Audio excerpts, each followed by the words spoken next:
Bonjour chers auditeurs de l'ODJ Média, notre expert invité, Lassen Haddad, partage son avis et sa réflexion, dans un article qu'il a intitulé « Alexander, The Making of a God » sur Netflix, ou l'occidentalisation d'une figure de l'Antiquité aux yeux pas tout à fait bleus. Qu'on écoutera ensemble dans ce podcast.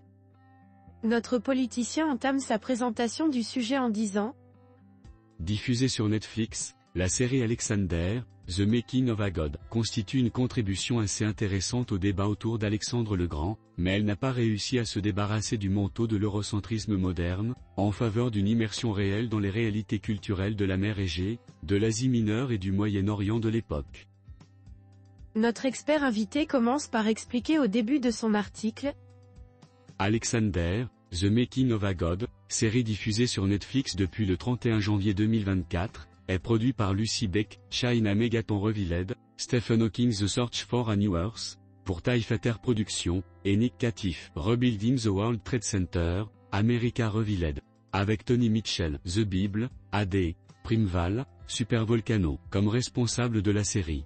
Il s'agit d'une tentative de représenter à l'écran la vie d'Alexandre, le jeune Macédonien mythique, qui est passé du statut de prince exilé à celui d'empereur, dominant un vaste territoire allant de la Grèce à l'Asie mineure, à l'Égypte, la Perse et l'Asie centrale.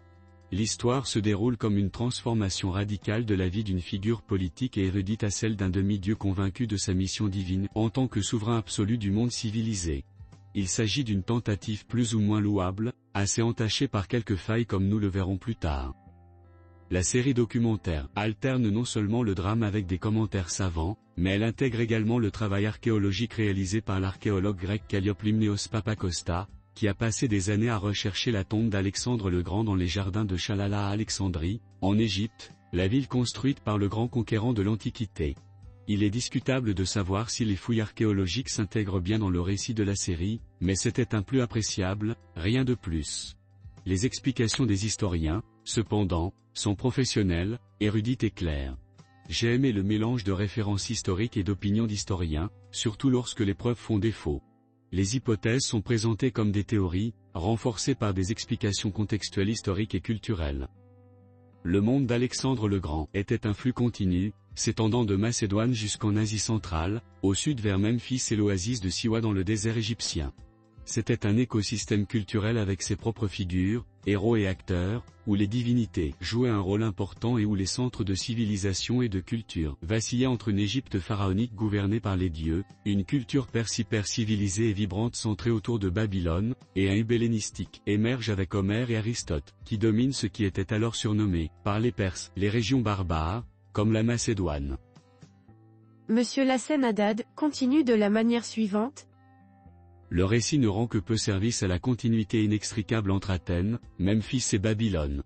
Il montre un voyage où Alexandre, campé par Buck Braithwaite, est fasciné par un Orient enchanté, à un moment où l'Orient, en tant que notion n'existait pas, l'Orient, en tant qu'idée ayant été créée dans la littérature et la culture occidentale post-Renaissance, comme l'avait montré Edward Said, à tel point qu'il est devenu indigène malgré les protestations de Ptolémée, joué par Will Stevens, le même Ptolémée qui sera plus tard couronné pharaon, comme l'a souligné l'un des historiens, et qui est différent du célèbre mathématicien et astronome alexandrin du même nom, de son amant Héphaïston, joué par Dino Kelly, et du général Parménion, joué par Jadran Malkovich. C'est comme s'il y avait un vrai soi d'Alexandre, le macédonien grec, pur, brutal, mais curieux et royal, et un soi nouvellement retrouvé, plus ou moins entaché, selon ses compagnons, par l'ordre métaphysique de l'Égypte et la magie de la Perse, et donc affecté par le rêve de devenir un dieu. Un être aristotélicien rationnel a été transformé en une demi-divinité irrationnelle contemplant une éclipse lunaire, et, en tirant des présages, en parfaite parallèle avec Darius III, joué par Miko Hamada, l'empereur de Perse. L'intrigue de la série est saccadée, ce qui rend difficile d'apprécier la croissance et la transformation qui ont eu lieu dans la personnalité d'Alexandre, l'amenant à accepter d'être pharaon puis empereur perse. La transformation devrait être profonde, mais la narration n'a que peu abordé la question, laissant le spectateur perdu quant au moment et à la manière dont le prince macédonien est devenu convaincu qu'il était divin. Le fait qu'Alexandre croyait qu'il était un demi-dieu n'est justifié ni par les événements ni par ses actions en tant que général en chef et en tant que personne. Les événements le montrent comme un homme à la recherche de son destin, mais rarement comme un dieu. la suggestion de sa mère au début de l'histoire, en Macédoine, selon laquelle il était le fils de Zeus, introduit le thème, mais comment Zeus est devenu Ra, plus tard en Égypte, a été discuté par les historiens. Cela est resté toutefois une transformation peu plausible, fortement perturbée par la dichotomie entre l'Ouest et l'Est. En fait, malgré sa tyrannie et sa soif de sang, Alexandre est présenté comme un jeune homme curieux, ouvert et avide de connaissances, mais sans l'arrogance intellectuelle des rois divinisés de l'Antiquité. La croyance divine des anciens rois les rendait moins intéressés par la connaissance humaine, car ils avaient atteint le sommet de la compréhension. Alexandre est apparu dans la série comme ce tyran éclairé en quête de sagesse, mais loin d'être un dieu. Historiquement, il croyait qu'il était divin, mais la série n'a pas réussi à présenter cette croyance de manière convaincante à l'écran.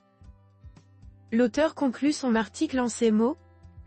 La dichotomie entre l'Occident, Macédoine et Grèce, et l'Orient, Égypte et Perse, est orientaliste et au mieux une projection historiciste de l'eurocentrisme moderne sur la réalité du IVe siècle, avant Jésus-Christ. Les Grecs, ou Macédoniens aux yeux bleus, renforcés par les diminutifs Alex, F et Ptol, sont en contradiction avec la chevelure sombre et le teint hâlé de tous les peuples de ce monde, de la Grèce à l'Asie mineure, en passant par l'Égypte et la Perse, et leurs habitudes de compagnonnage, moins que décontractées. La dichotomie Est-Ouest est un concept post-Renaissance, comme la plupart des historiens l'ont montré. Même les idées de Rome et de Grèce, en tant que précurseurs de la civilisation occidentale, étaient des constructions discursives élaborées au XVIIe et XVIIIe siècle. Ces notions sont en contradiction avec les réalités du Moyen-Âge, malgré les croisades, sans parler de celles de l'Antiquité. La série constitue une contribution assez intéressante au débat autour d'Alexandre le Grand, mais elle n'a pas réussi à se débarrasser du manteau de l'eurocentrisme moderne en faveur d'une immersion réelle dans les réalités culturelles de la mer Égée, de l'Asie mineure et du Moyen-Orient de l'époque. Rédigé par Lassen Haddad. Merci d'avoir écouté ce podcast de l'ODJ Media. N'hésitez surtout pas à nous suivre sur nos réseaux sociaux, Instagram, Facebook, TikTok, LinkedIn et Twitter. Alors, on se dit au prochain podcast de nos experts invités, et à très bientôt.